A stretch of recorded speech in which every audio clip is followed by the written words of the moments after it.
All right, so let's go ahead and get started in Daniel chapter 7. So, um, chapter 7 marks a change. There's a shift that takes place here in the book of Daniel. Chapters 1 through 6, we see all these personal stories, these testimonies about integrity and God blessing those who stand fast and honor Him, and He honors them. And this is what the book of Daniel is about.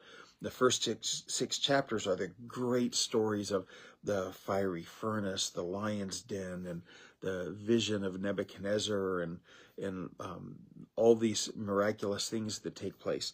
But a shift takes place here, and now we shift to the future. And another two. Well, I'll tell you two interesting shifts that take place.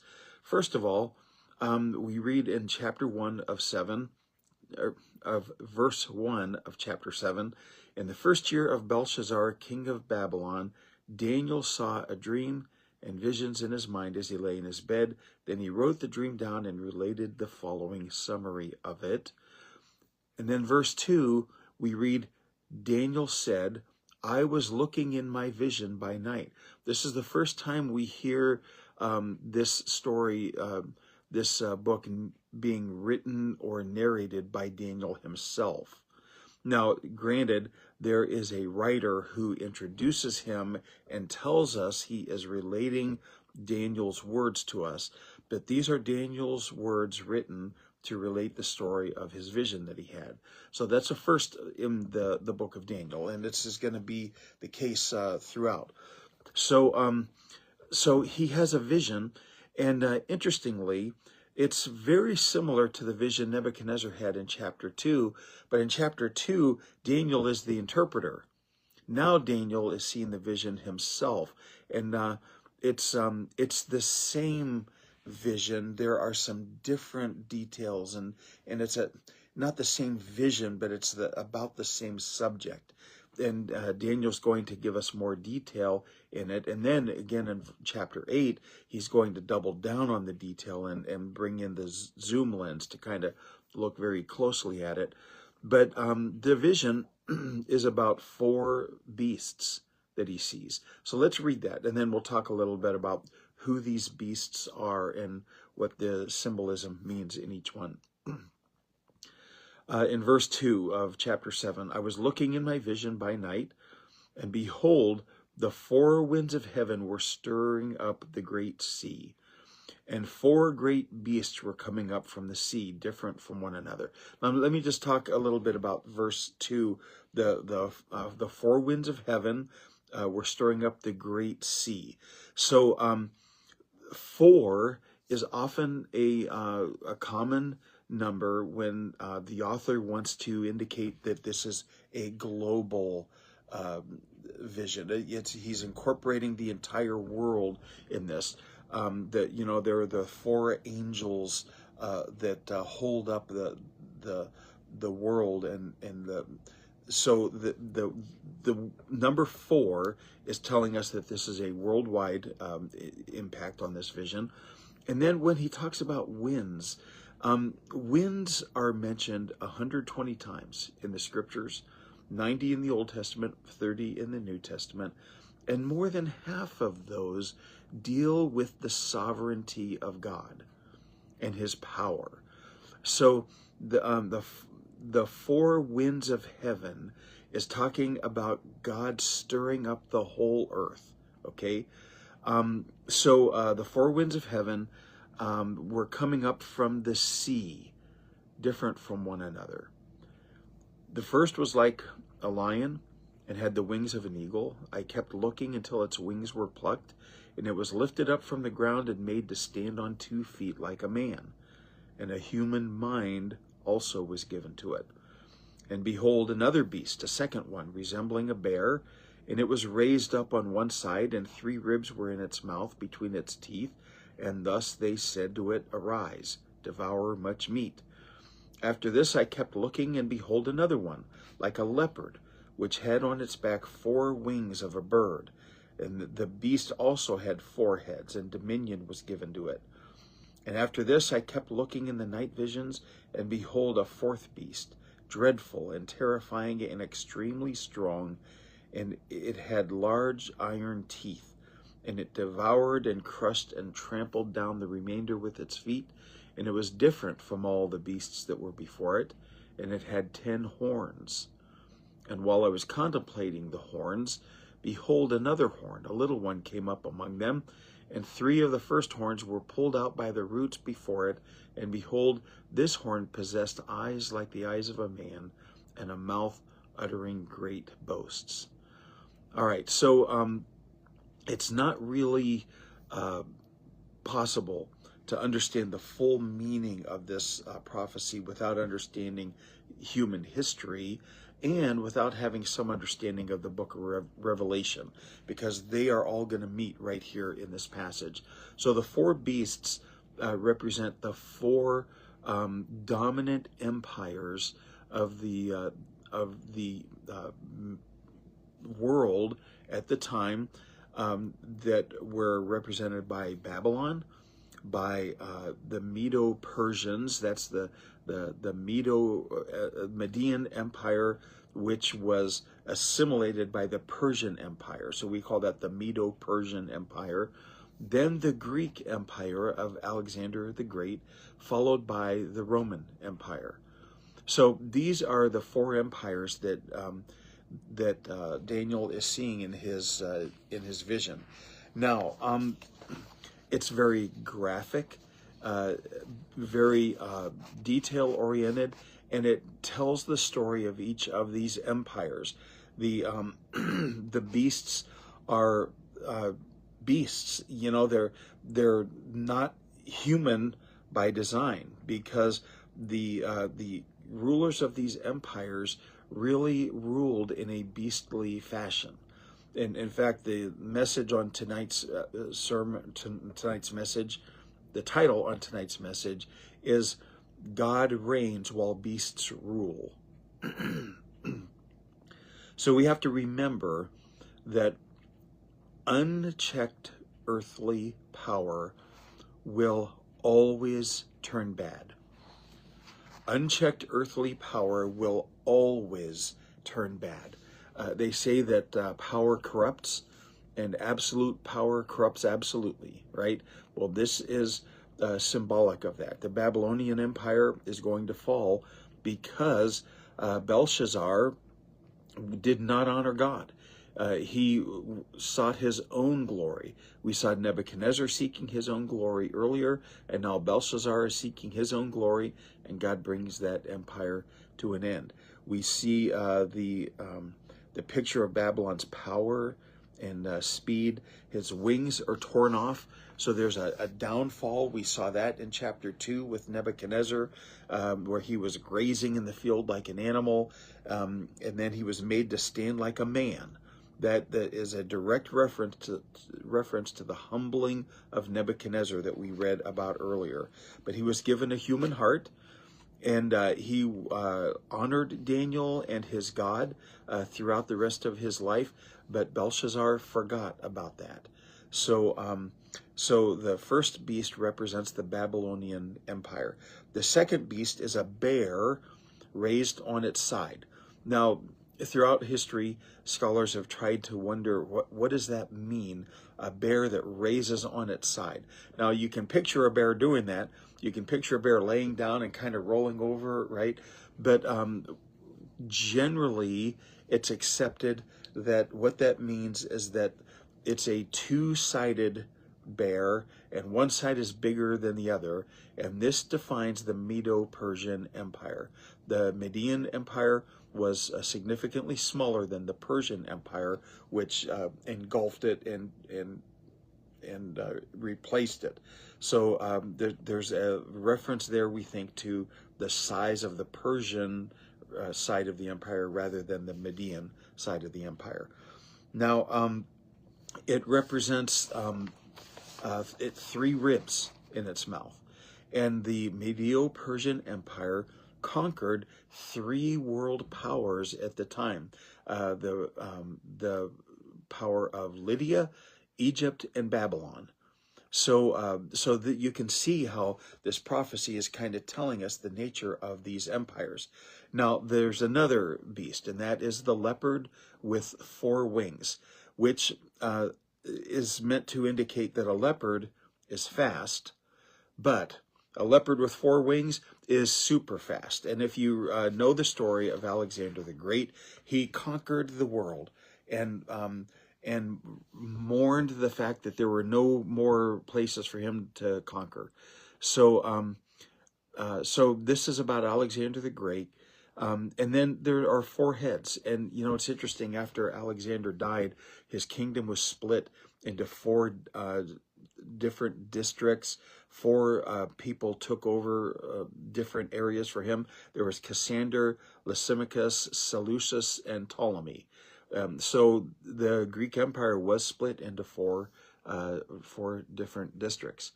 But then comes the Roman Empire. And it's interesting that there's no beast to describe the Roman Empire, because it's a whole different critter.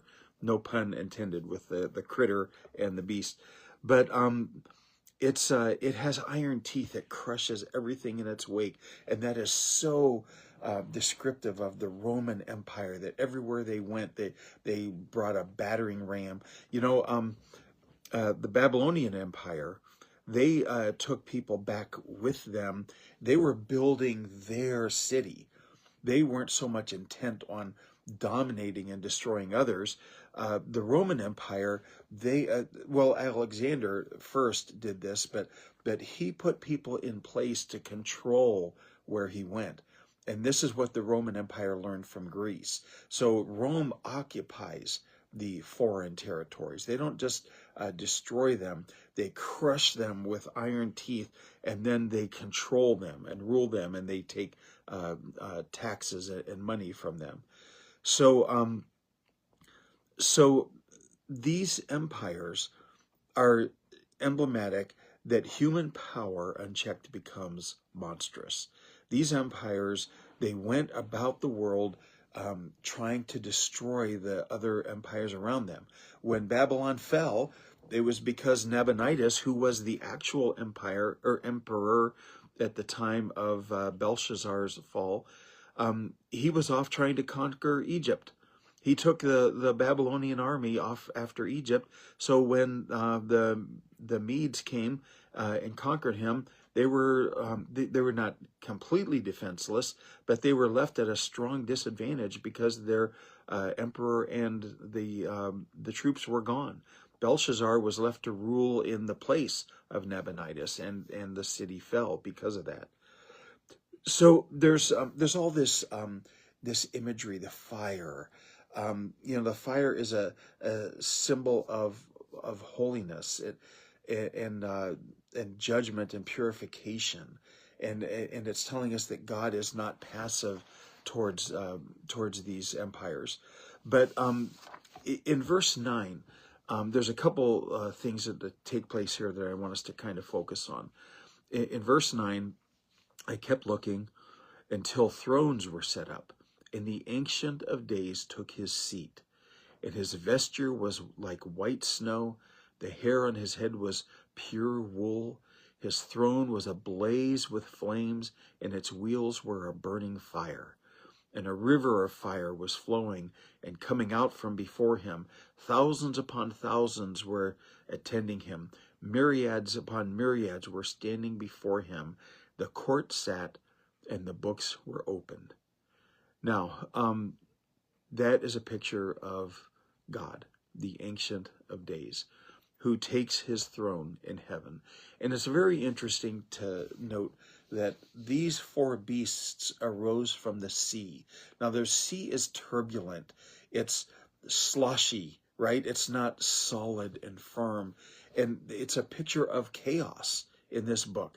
These four beasts arise out of the human chaos that's created by the emotions, the greed, the lust for power, and all these things out of humanity. These four beasts arose from humanity. But in stark contrast, we see God seated in heaven on his throne. So you've got this chaos, and these power-hungry empires devouring one another after another, and then heaven, the Ancient of Days takes his seat, and there's white snow, there's pure wool, there's burning fire and flames and a river of fire, all of this holiness, this purity, this goodliness. So there's a contrast here of the power that God wields in heaven as he reigns supreme, and the chaos and the violence and the turbulence that is caused on earth by the rulers who rule like beasts. So this is the picture of humanity that God is giving to Daniel, and an angel comes to interpret for him. But then we see in chapter 7, verses 13 and 14. And boy, I might not get this this whole thing, but but I do want to make sure that we settle in on this. In verse 13, I kept looking in the night visions, and behold, with the clouds of heaven, one like a son of man was coming. And he came up to the Ancient of Days, and was presented before him. And to him was given dominion, glory, and a kingdom, that all the peoples, nations, and men of every language might serve him. His dominion is an everlasting dominion, which will not pass away, and his kingdom is one which will not be destroyed.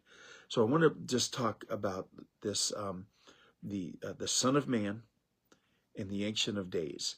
Now, we have heard Jesus refer to himself as the Son of Man, but there's a real interesting interaction that takes place in Mark chapter 14. When Jesus is on his way to the cross, he's brought before the high priest in the Sanhedrin, and he's put on trial. And I want you to listen to the words, and this is why Jesus was crucified. Okay, people say that Jesus was not God, that Jesus never claimed to be divine. Okay, but here, listen to what takes place. In verse, this is Mark chapter 14, in verse 60. The high priest stood up and came forward and questioned Jesus, saying, "Do you not answer? What is it that these men are testifying against you?" But he kept silent and did not answer.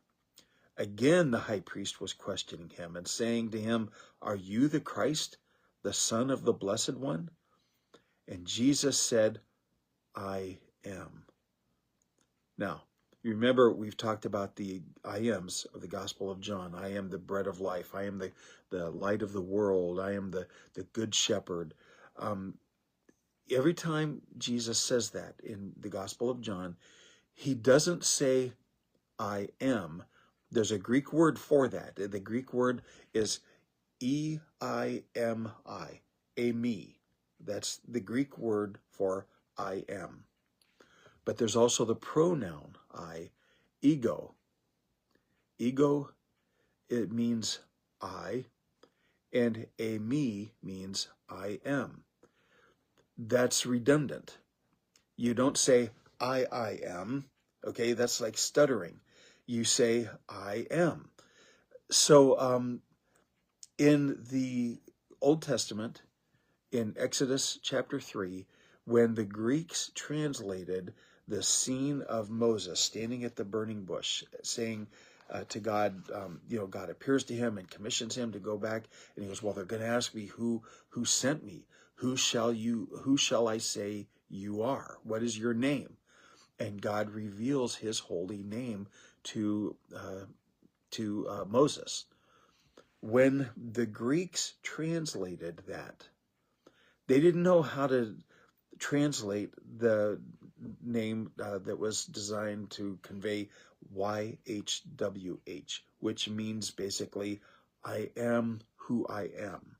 So instead of, we say God is the I am, because those 4 letters he gave to Moses, they mean I am. But it means more than that. It means I am who I am. So when the Greeks translated that into the Greek Septuagint, they used the phrase ego eimi, I am. That's the holy name of God. So when in John 8:58, when they asked Jesus who he was, and he says, "Truly I say to you, uh, uh, before Abraham was born, I am." He says, "Ego eimi," and they picked up stones to throw at him, but Jesus hid himself and went out of the temple. They recognized he was calling himself God. So what does Jesus do here in Mark chapter 60 or chapter 14? Jesus kept silent. Again, the high priest was questioning him and saying, "Are you the Christ, the Son of the Holy Blessed One?" And Jesus said, "I am. Ego eimi." And then he says this. He says, and you shall see the Son of Man sitting at the right hand of power and coming with the clouds of heaven. What are we reading about in Daniel here? I kept looking in the night visions, and behold, with the clouds of heaven, one like a son of man was coming. And he came to the Ancient of Days and was presented before him. To him was given dominion, glory, and a kingdom, that all the peoples, nations, and men of every language might serve him. His dominion is an everlasting dominion which will not pass away, and his kingdom is one which will not be destroyed. Do you see now why the high priest responded the way he did? He said in verse 63 of Mark 14, tearing his clothes, the high priest said, "What further need do we have of witnesses? You have heard the blasphemy. How does it seem to you?" And they all condemned him to be deserving of death. Why? Because he is saying, "I am the Son of Man in Daniel chapter 7 that will come on the clouds and have an everlasting dominion over all of mankind, all of humanity." Wow. And then in verse 65, and some began to spit at him and to blindfold him and to beat him with their fists and to say to him, "Prophesy." And the officers received him with slaps in the face. That's how they treated Jesus when he revealed to them, I'm the guy Daniel saw in the vision. That's me, and I'm here. But I have to go through this before I can get to that. So we only got halfway through this chapter, but let's go ahead and call it good.